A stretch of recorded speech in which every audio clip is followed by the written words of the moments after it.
3. The trapdoor set him free, and he dreamt all in a dream they would not hang John Lee. Now, new drama on BBC Radio Devon. A Shadow of Doubt is written by Eleanor Fossey and performed by a cast of local actors. It tells the story of the man they couldn't hang.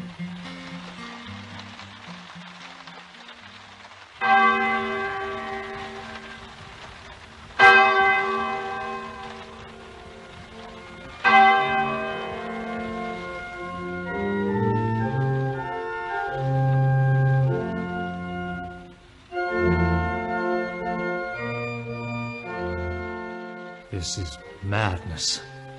Why am I here? Most merciful God, I have sinned in thought, word, and deed.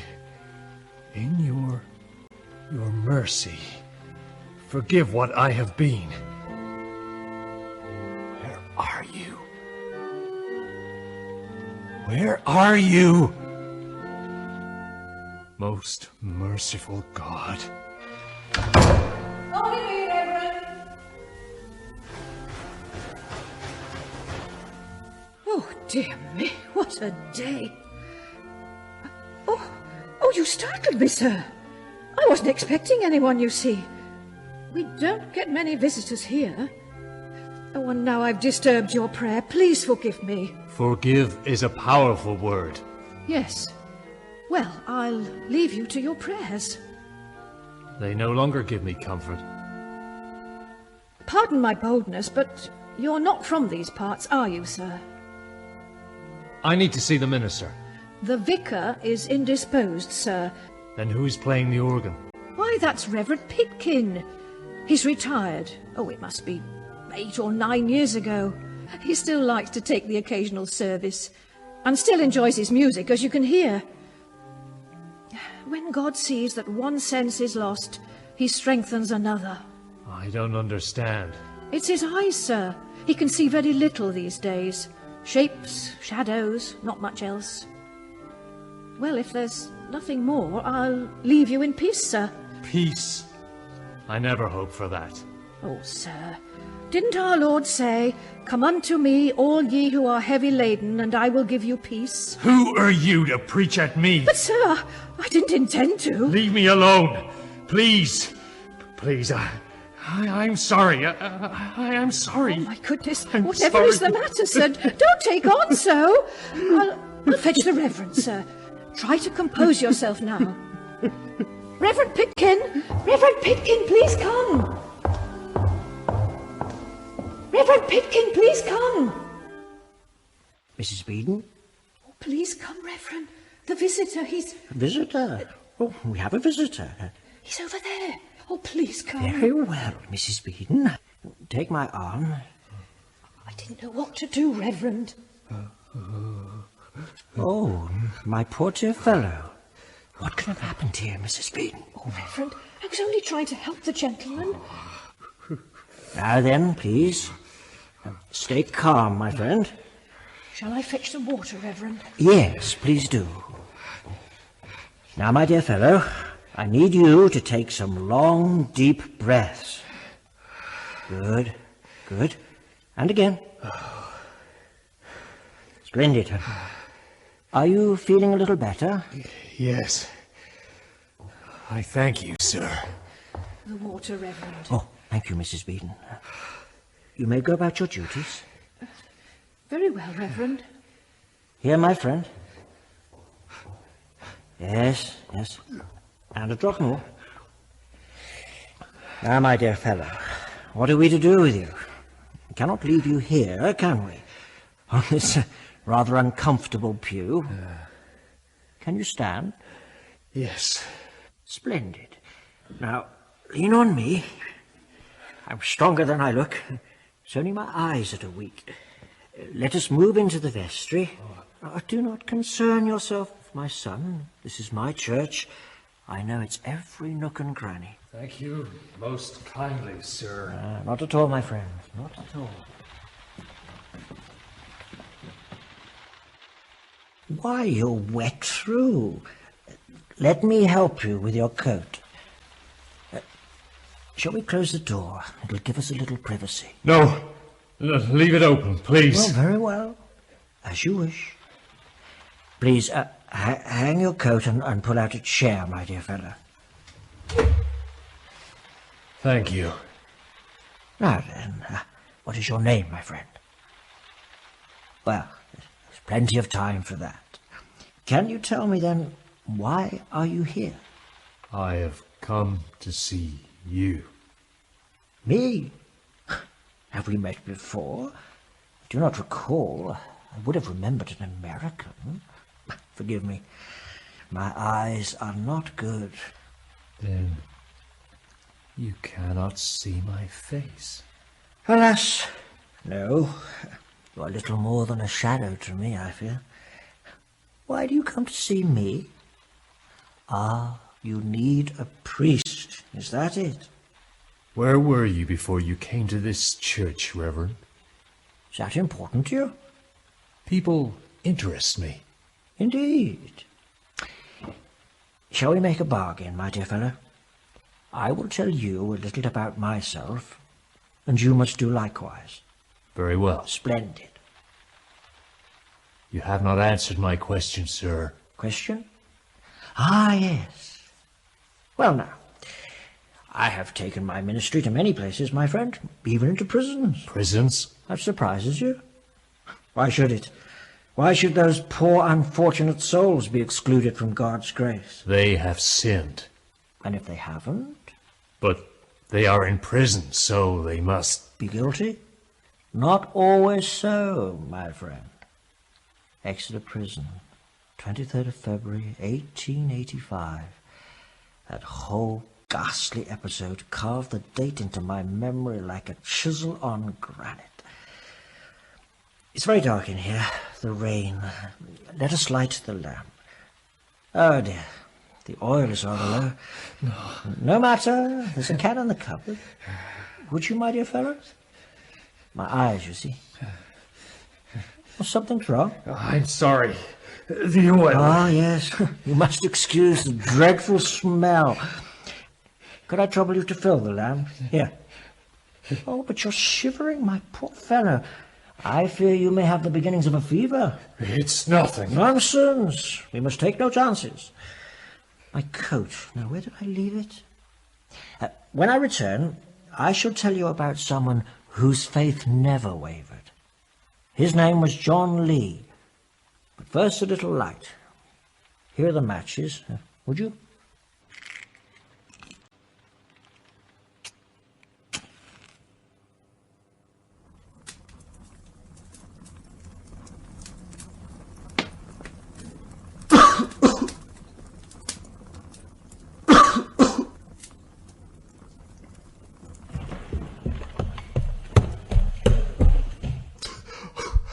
Oh, God. Lizzie. Lizzie! Lizzie! Fire!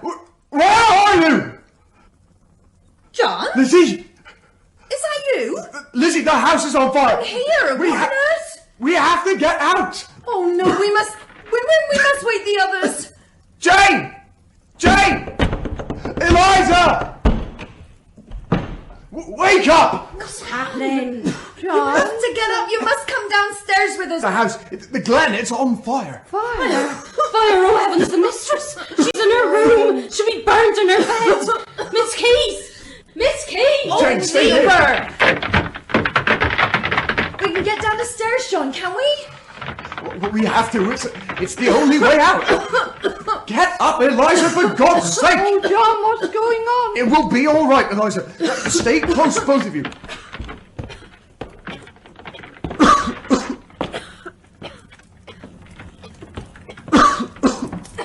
Now, can you feel the banister? Right, come on, Eliza. No, wait, John. Where's Miss Keyse? Oh, Eliza! She's not in her room. Her bed's not been slept in. Oh, come on, we must get out of here.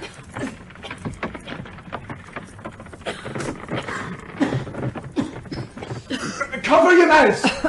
The smoke's that thick down there, I couldn't see more than a few feet. But we can't leave her. Eliza! One step. Give me your arm, Jane. on. Hold on to me. What's on your sleeve? Is it blood? Are you hurt?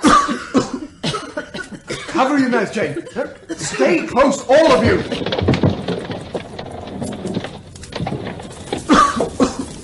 Take my hand, Eliza. Dining room! No, Eliza! There's too much smoke, Eliza! Jane, come outside with me. Lizzie, can you hear me? Eliza! Get yourself outside!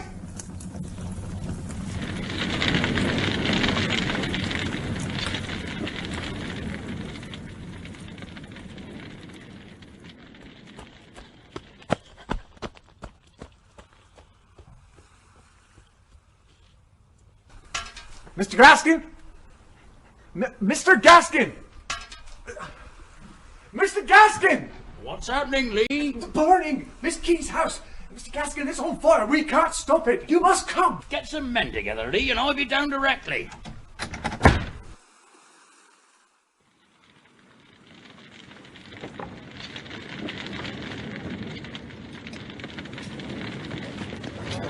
Out of the way there. Let me go through the gate. Pierce, you get a line of men. Pass the water along. Yes, Mr. Gaskin.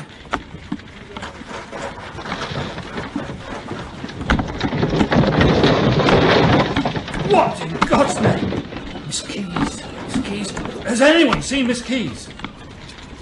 Who's that down there? Down the side of the house. It's only me, Mr. Gaskin. John Lee. Who's that with you, Lee? There's no one else, Mr. Gaskin. I was getting an axe for Mr. Pierce. I could have sworn. Well, good man. Do you know how all this happened, Lee? No, Mr. Gaskin, I haven't anything to do with it. Your arm is cut. I broke a window to let the smoke out. Someone's in there. We have to get her out.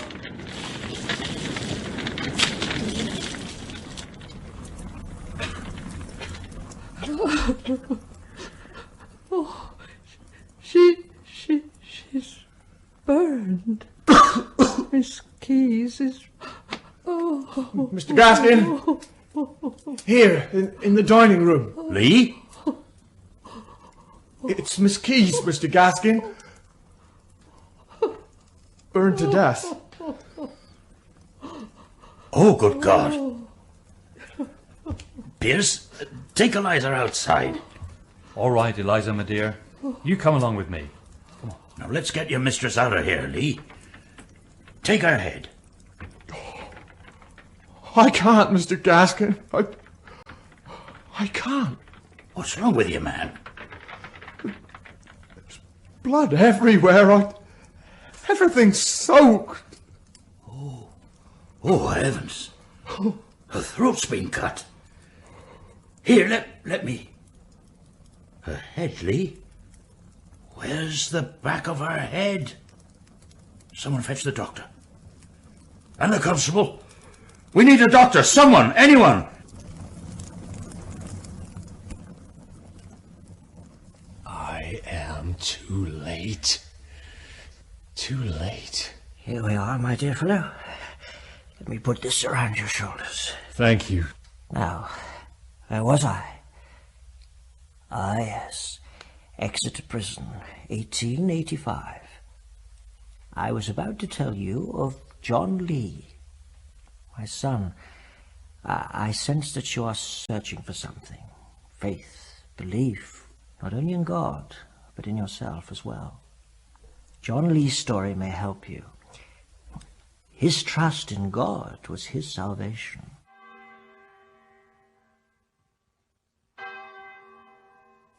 And he still insists that he is innocent? Tell me, does he pray? Well, yes, Reverend Pitkin. Night and morning. And what does a murderer pray for? Forgiveness? Oh, mercy? no, Reverend. He prays for those who persecute him, that they may be forgiven. Open this door. Make haste. Your prisoner's in pain.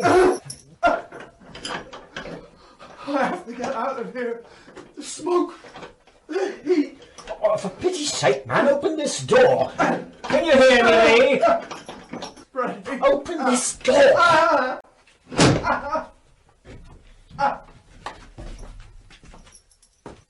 Get it away! Get it away from Calm me! down, man. There isn't anything here. Look around. It was a nightmare. Nothing more. You know very well where you are. You are in a prison cell. Don't you remember, Lee? The Glen? Miss Keyse? Miss Keyse? Oh, no. No. Miss Keyse is burned. Murdered and burned, Lee? There are those that say I did it, sir. They are wrong, sir. Wrong. I trust in the Lord, and he knows I am innocent. I saw that trust weaken only once when... Well, my friend, I have told you a little about my time as a chaplain. Now it is your turn. Well, you know a little, and I can gather that you've been in America for some years. Very well. If you're not ready to tell me your name, may I at least ask why you are here in this part of England? There was someone. Why are you telling me about this John Lee? I sense that you've lost your faith, my son. He never lost his completely, even in the darkest hours. Every time I would try to prepare him for what lay ahead, he would repeat, I trust in the Lord, and he knows that I am innocent. And what did lie ahead? Well, his trial, a probable conviction, and then... You thought him guilty? Why, yes, of course. Why so sure? This was not his first offence. I'd met him in that same prison 2 years previously, stealing from his employer. If it hadn't been for the kindness of Miss Keyse... Miss Keyse, his benefactress? He'd been in her employment as a boy, you see, and she felt a certain sympathy for him. Oh, she wrote to me at great length. I remember that she asked me, particularly, to counsel him on being steady and quiet. Why do you laugh? I have never met a prisoner more steady and quiet.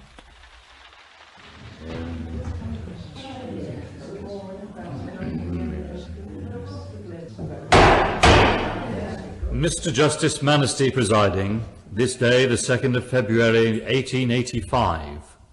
All rise. John Henry Lee, committed for trial for the murder of Emma Jane Keyse, parish of Babbicombe. Mr. Collins for the prosecution, my lord, and Mr. St. Aubyn for the defence. Ah, yes. I appointed you, did I not, Mr. St. Aubyn? And why was that? Kindly remind me.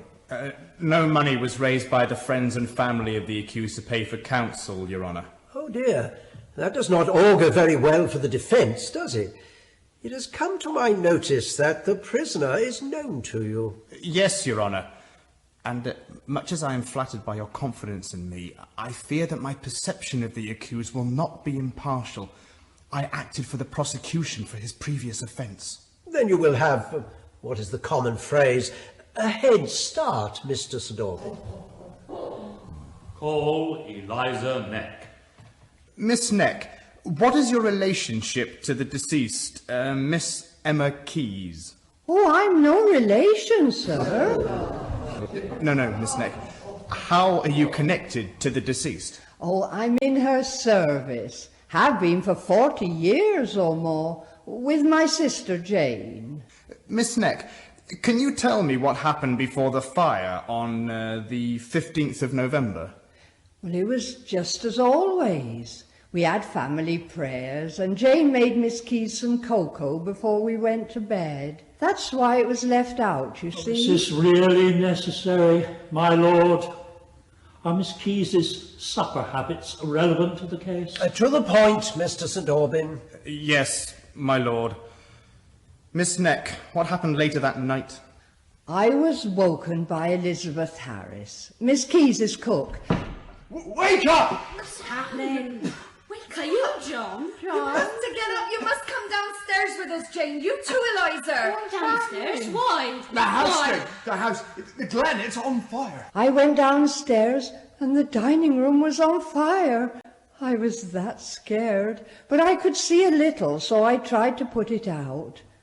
Then I saw the mistress lying there, burned to death. Where was the prisoner, John Lee? He was in the house, and then he went to fetch help. Your witness, Mr. Collins. Miss Neck, you say that the house was burning. Did the prisoner help you put out the flames? Oh, no, sir. He said there was too much smoke. Either that, or he did not wish to extinguish the fire. Oh, we could all distinguish it, sir, because of the heat. Miss Neck, did you break a window to let the smoke out? No, I didn't, sir. Could the fire have been caused by a candle falling over accidentally? Oh, no, sir. It was caused by oil and newspaper. You are Miss Jane Neck, sister to Eliza Neck and servant to the deceased? Yes, sir. You woke up to a house full of smoke on the morning of the 15th of November? Yes, sir. Then I went to wake Miss Keyse, but her bed hadn't been slept in. Did the prisoner help you downstairs? Yes, sir. Ah, a very Christian thing to do. Yes, sir.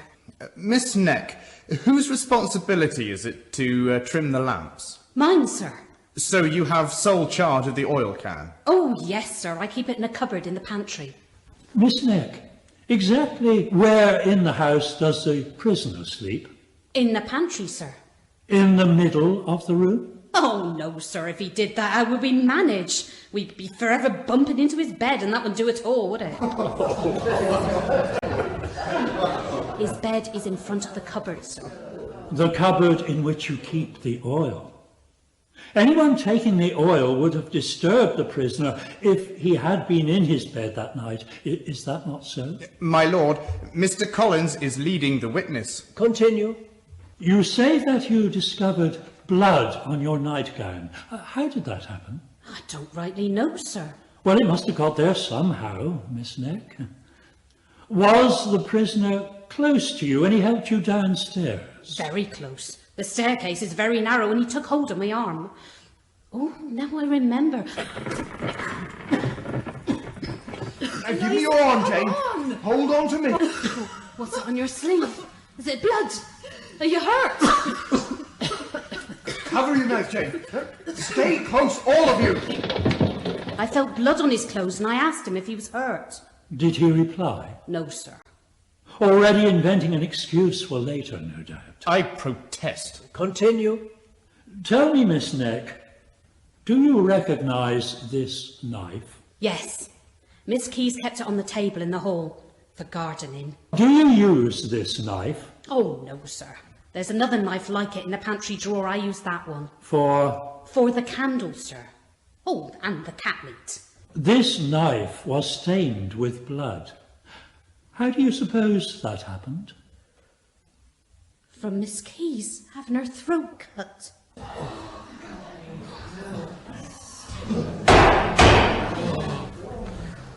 William Gaskin, landlord of the Carey Arms, Babbacombe. I helped put out the fire. Mr. Gaskin, was the prisoner helping too? Yes. We drew water to throw on the flames. Then he helped me bring Miss Keyse's body out of the dining room. Did the prisoner help in any other way? Oh, yes. Someone called for an axe, and he brought one at once. Oh, it seems, then, that the prisoner was eager to assist in every way he could. Who's that down there? Down the side of the house? It's only me, Mr. Gaskin. John Lee. Who's that with you, Lee? There's no one else, Mr. Gaskin. I was getting an axe for Mr. Pierce. I could have sworn. Did you notice blood on his clothes, Mr. Gaskin? Yes. His arm was cut. From breaking a window, he said. When you arrived at the scene of the fire, Mr. Gaskin, did the prisoner say anything to you? He said, I haven't anything to do with it. And why would he say that? At that point, the fire was considered to be an accident, was it not? Oh, yes, sir. Thank you, Mr. Gaskin. Court adjourned until tomorrow morning. All rise.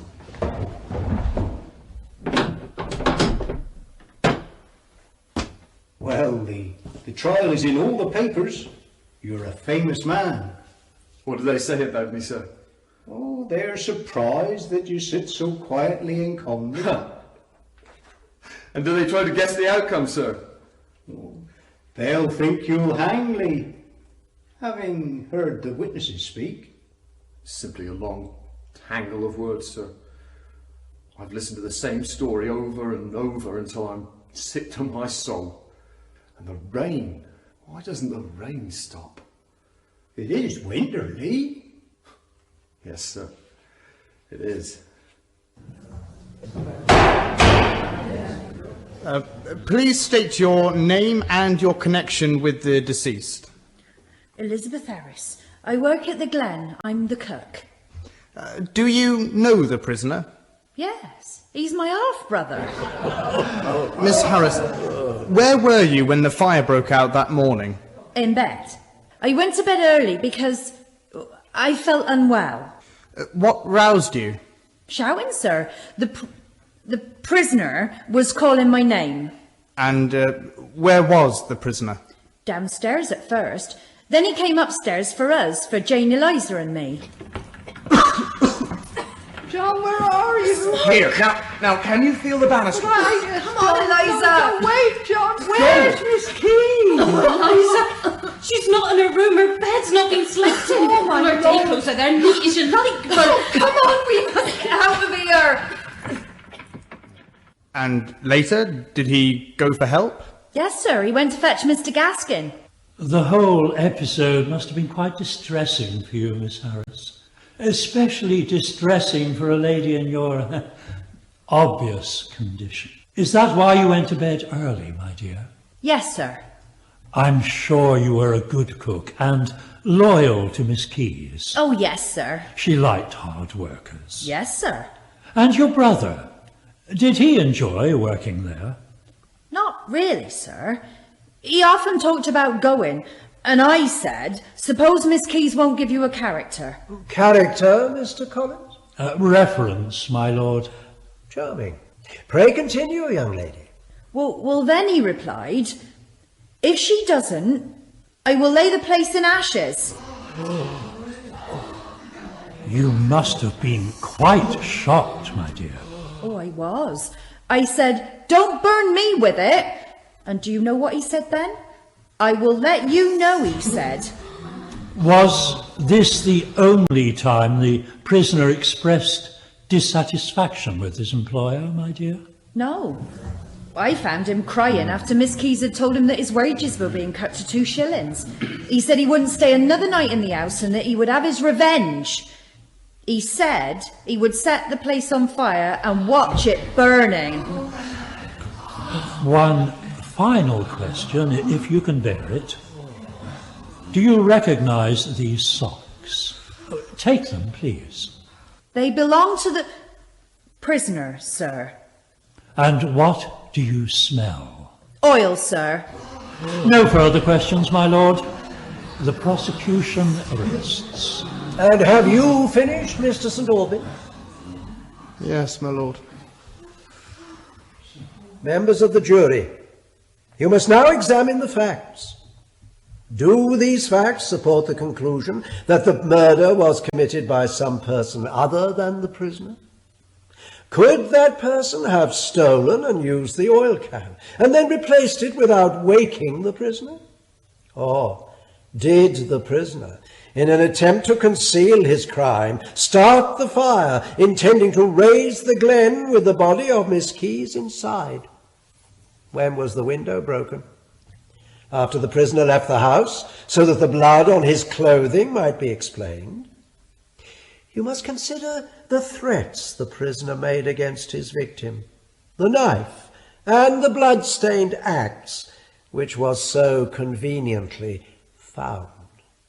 And was the prisoner the only man in the house? Members of the jury, if there is no reasonable doubt, you will be bound to find the prisoner guilty. Order! Order! John Lee, you have been found guilty of a crime as barbarous as was ever committed. The sentence is that you be taken to the place of execution, there to be hanged by the neck until dead. And may God have mercy on your soul. Have you anything to say? You seem very calm and collected. The reason I am so calm and collected is because I trust in the Lord, sir, and he knows I am innocent. Again, the same response. Always the same response. He was only 20 years old, and he did not flinch as he listened to his fate. And did you at that moment still believe he was guilty? Oh, yes. But you changed your mind. Let us say I began to doubt. In the days that followed, I spent many hours with the condemned man. Part of my ministry was to prepare him for what was to come.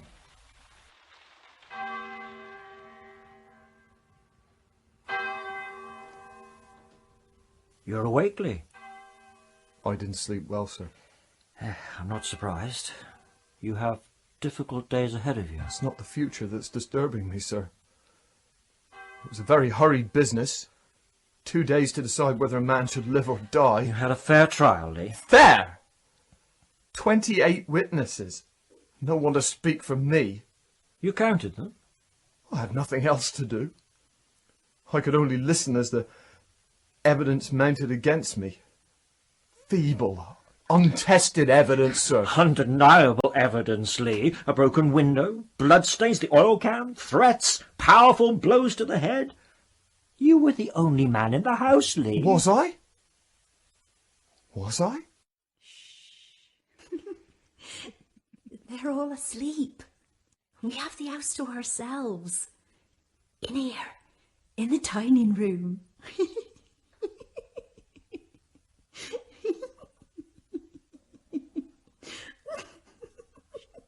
Lizzie? Lizzie, is that you? What are you doing out of bed? John? It's me, Lizzie. What are you doing down here? Go back to bed, John. What's wrong? Who's here with you? It's my business, John, not yours. Oh, Lizzie. Did you see him, John? If you did, you must swear to me that you will never speak his name or it'll be very bad for all of us. Do you swear? Swear, Lizzie. Are you in trouble? There's nothing for you to worry about. But what are you saying? Was someone else in the house that night? If there's something I should know, Lee... I have said enough. Well, tell me what happened, man. Was someone else there? I swore to my sister that I would not betray her, sir. But how can I help if you refuse to tell me the truth? I am afraid for my family. Ha! Your family refused to put up the money for a decent barrister. My son, if there is the slightest shadow of doubt... I have said too much. We are all equal in the sight of God, Lee. If someone else may have committed that murder... I cannot. You must tell me. No. Who else was in the house? I swore. Who was there? Swore. I swore. Trust me, Lee. I trust in the Lord, Reverend, and he knows I am innocent. Your sister heard you make vicious threats, Lee. All untrue. For some reason, Lizzie took against me. I don't know why. Maybe because I later found out whose child she was carrying. Whose was it, John? Lizzie had a gentleman, sir. Gentleman? A gentleman visitor, sir. He was often at the house.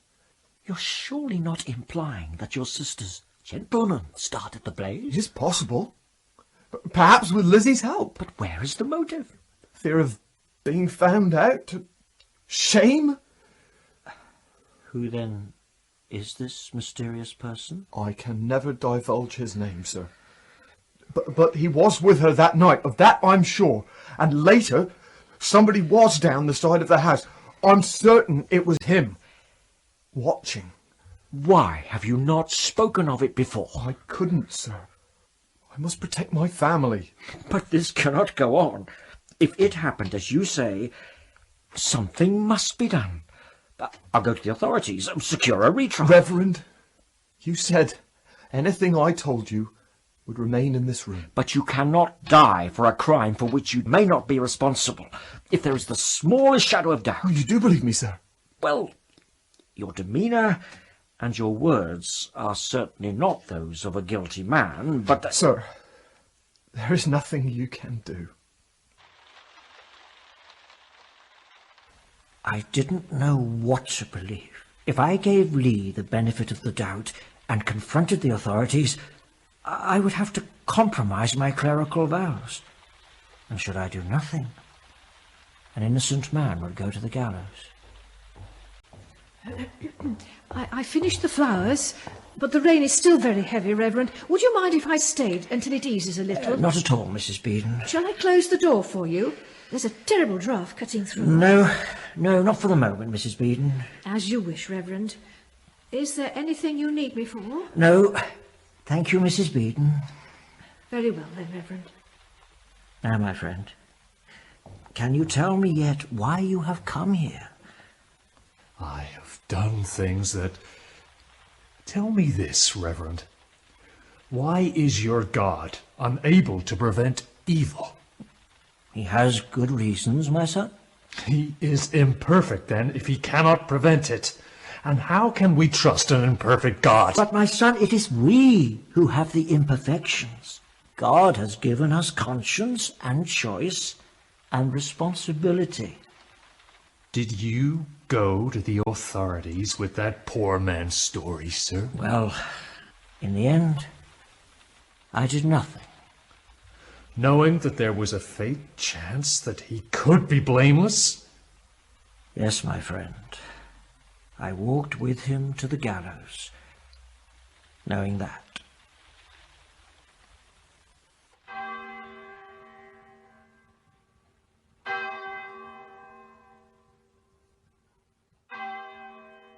It is time, my son.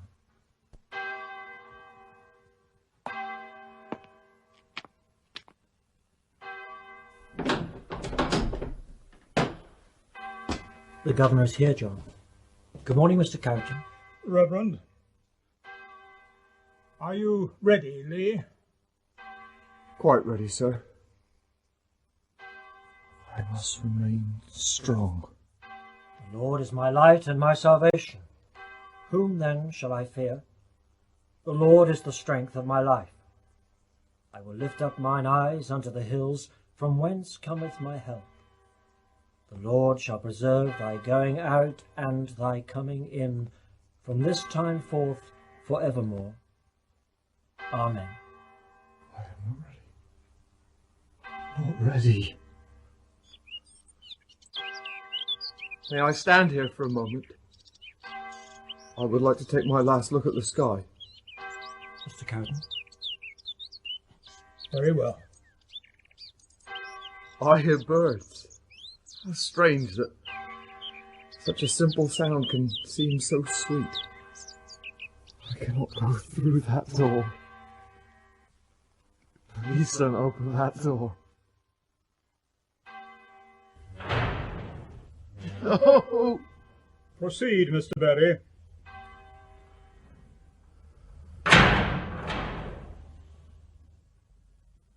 So that's the rope. I hope they've secured it well. What am I to do now, Mr. Berry, sir? The air is so cold and stale. I will not tremble. Lee? I feel his breath's coming shallow and fast, hot in my face. Thank you, sir. Mr. Berry, what did you say to him? I said, do not concern yourself. I will tell you what to do. Very well. Proceed, Mr. Berry. Stand just there. Stand upright, and then it will be quick and clean. The hood must cover your head and face, Lee, completely. Oh, this is how it ends. They take away my life. What now? I can't see. Stay still, Lee. I have to strap your legs. Strap him well, Mr. Berry. I will, Mr. Cowton. I can't see. I can't see. It's too tight. Please. Not so tight. It's cutting into my flesh. Stay still. I must stay upright and still. The noose will be placed around your neck. Are you ready, Lee? I feel it resting on my shoulders. Cold. And heavy. So heavy. And damp against my skin. It is very smooth, sir. And smells of... It has been waxed and oiled, Mr. Berry, may we proceed without comment? Waxed and oiled, so that they're not set for an easy death. It's because like ice around my neck. It bites into my skin, claiming me. I must stand firm. Have you anything to say? Oh, merciful God, help me. I swarm like flies inside my head, my tongue dries and twists itself into knots. I am not ready to leave this world. Let me have my life. Give me my life. Have you anything to say? He has nothing to say, man. Get on with it. I do, Mr. Berry. What is it, Lee? Merciful God, let me feel your grace. I trust in the Lord, and he knows I am innocent. Drop away. Now is the Christ risen from the dead. Merciful God, let me feel your grace. Let it be quick. I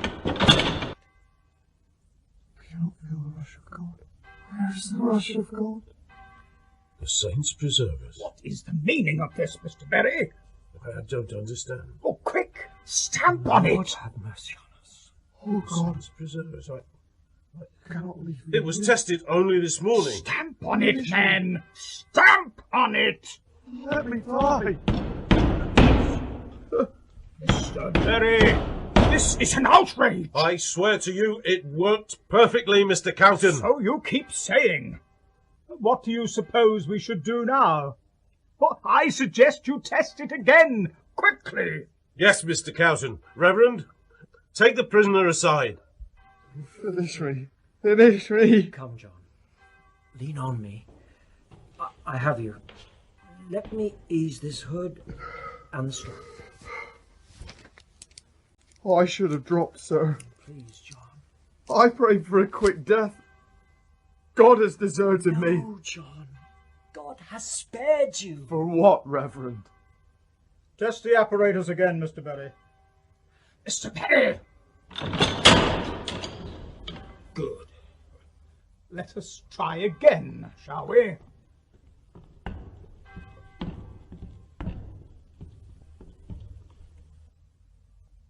cannot swallow.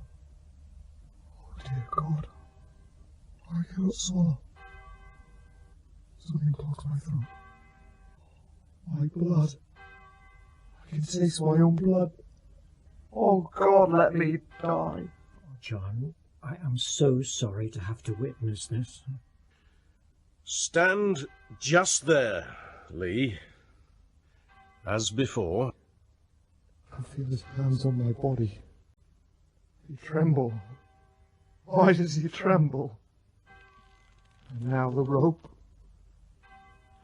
I must not yield. Hurry, man. Reverend? Yes?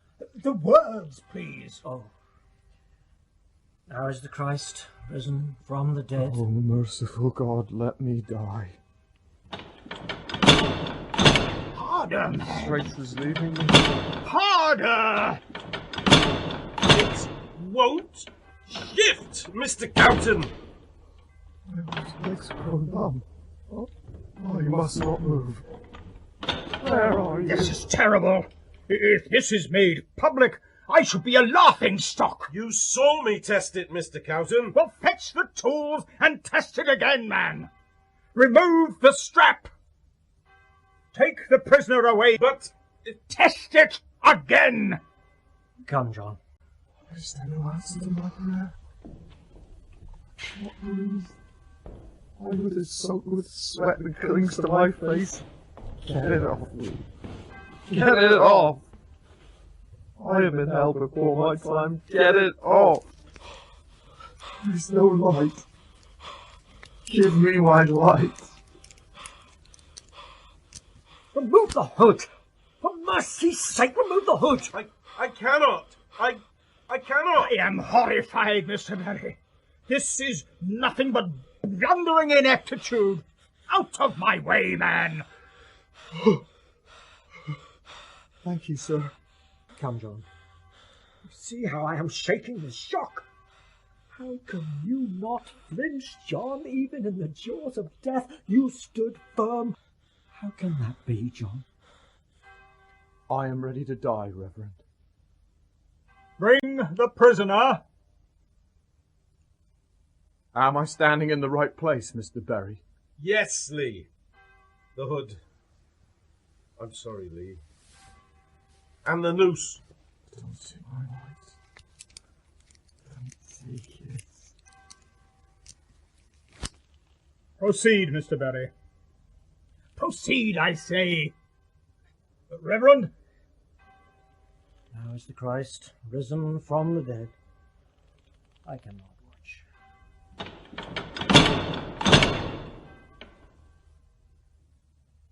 Is it over?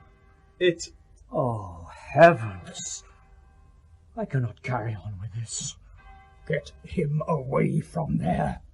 Get him away. I am witnessing a fiasco, Mr. Berry. To think that I should see such incompetence as this in my prison. Bring him down. Bring him down. Free his legs and remove the hood, Mr. Berry. Mr. Berry! Let me.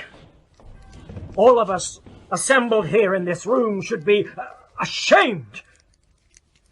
Come, John. Let me take you back to your cell. Let me remove these bonds. You have suffered a great torment. God is truly merciful, John. Is he, Reverend? What reason does he have to spare me? So that I might face the hangman again? Oh, John, my poor fellow, do not let your faith weaken now. You cannot, by law, be brought to the scaffold again. Of that I am sure. 3 times the gallows failed.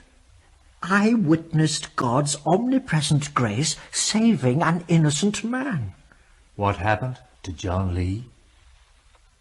After that debacle, I began with several other supporters to petition the Home Secretary for his release. News of the case spread rapidly. Lee's sentence was commuted to life imprisonment. Not the result I'd hoped for. So he's still in prison? Or did he die there? Oh, no, my friend. We made it our duty to continue to press for John Lee's release. And after many years of petitioning, he passed through the door of his prison cell for the last time in 1907, on a cold December morning. The rain had stopped and the sun was shining. Almost 23 years of hard labour and solitary confinement?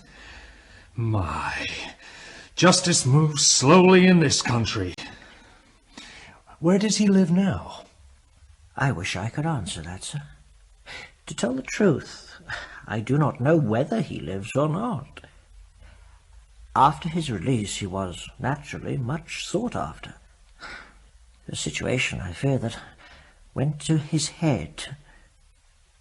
Why do you say hard labour and solitary confinement? Because I imagine those are standard punishments throughout the world. What happened to John Lee? I heard little of him until 4 years later, when a letter arrived. From Lee? No, from James Berry. The executioner? The same. He had retired from public duty by that time and had started a lecture tour. Riding on the coattails of John Lee. Not so, my friend. He had found God. I cannot believe that. He was little better than the condemned he hanged, Reverend. The only difference? He killed in the name of Queen and country. What reason did he have to write to you? Sir, I write to you, a man of the cloth, to invite you to a lecture I am giving in Glastonbury entitled From Public Executioner to Preacher of the Gospel, in which I advocate the abolition of capital punishment. The John Lee incident had a profound effect on both of us. To this day, the creaking wood and the grinding lever haunts my sleeping hours. To face the gallows 3 times. No man, even if guilty, should suffer that. I followed Lee's public career with great interest, but alas, I suddenly lost track of his movements. I heard a rumour that he'd left the country. It would be most pleasant indeed to see you again. Yours truly, James Berry.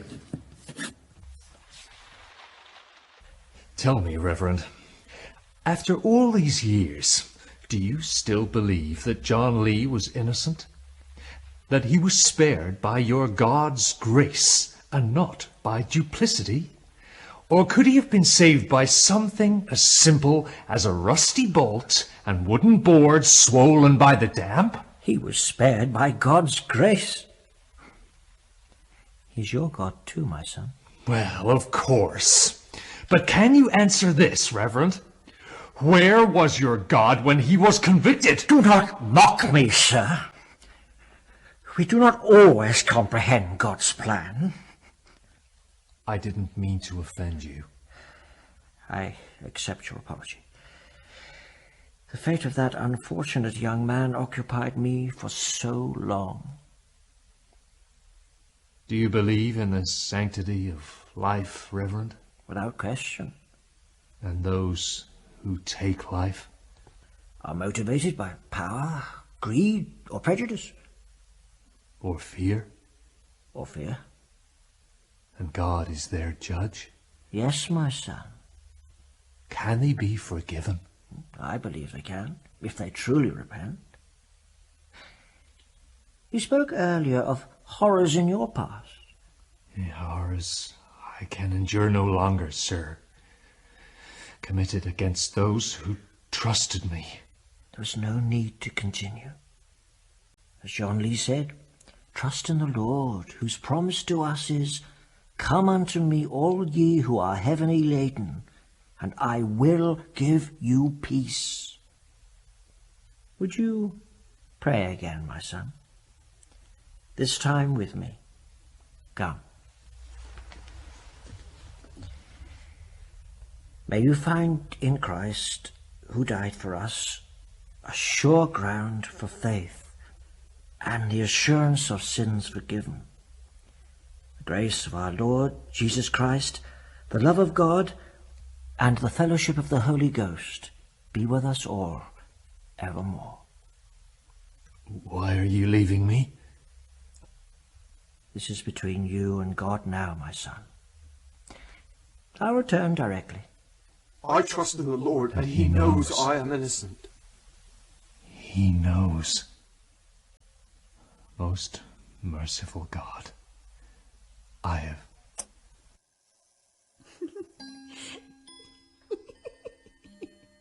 Is that you, Elizabeth? It's Miss Keyse, Elizabeth. Answer me, girl. Who's there? Someone is in there. What is happening in here? Oh, you frightened me for a moment. But why are you here at this hour? What do you think you're doing? You would abuse my kindness like this? How can you betray my trust in this way? I would not listen to the rumours, but I see now that your reputation is well deserved. Leave my house at once. Leave! Oh, goodness. My legs are quite weak. I must lie down before I faint. Eliza? Are you there? What? I asked you to leave. Did you not hear me? I say again, did you not hear me? What? No! Oh! Oh!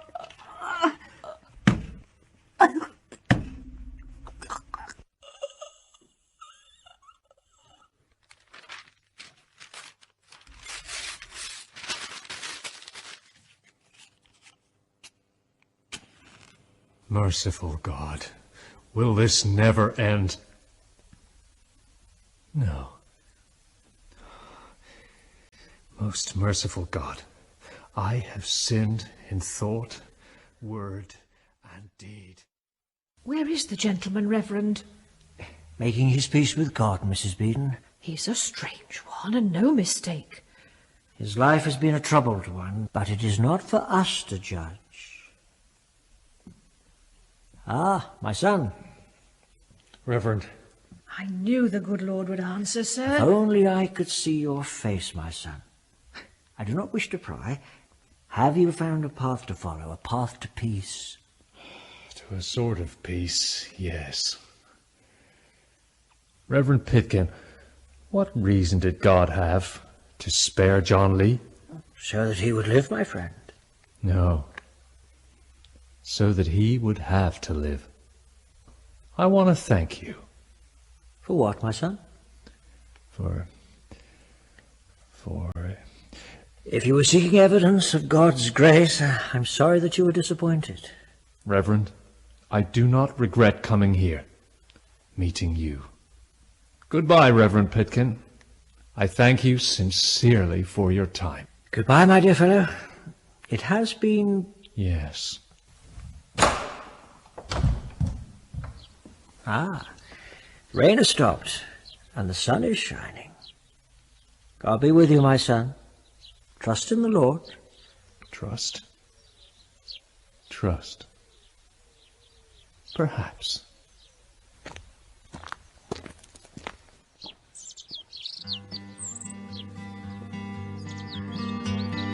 In a place called Babacon, a small town by the sea, there lived a plain and simple man, his name it was John Lee. He searched for work and then he found a lady of good name. She required a tradesman, so her footman he became. 3 times 3, the trapdoor set him free, and he dreamt all in a dream they would not hang John Lee. A Shadow of Doubt was written by Eleanor Fossey. It was commissioned and produced by BBC Radio Devon. The American was played by Tony Crocker, Rita Wood was Mrs. Beedon, and John Palmer played the Reverend Pitkin. Jack Corrigal was John Lee, Eliza was played by Mary Froome, Jane by Marion Macbeth, and Lizzie was Helen Randall. James Stevenson was Gaskin, Nick Burge was Pierce and the court clerk. The warder was played by Cliff Raymont, Manistee was David Gent, St Alban was Al Wadlin, and Paul Wonnacott played Collins. Ken Hayden Sadler was Cowton, and Nick Bradshaw played Berry. Mavis Jones was Miss Keyse. A Shadow of Doubt was recorded on location. BBC Radio Devon thanks Nigel Ash and Pat Roach at Bury Pomeroy Church, David Edwards and the Town Council at Totnes Guildhall, and Craig Bentz, Alex Brown and Jack Hawkins at Devonport Dockyard. A Shadow of Doubt was directed by Joe Loosemore and edited by Sarah Softly. The title song was written and sung by Maggie Duffy.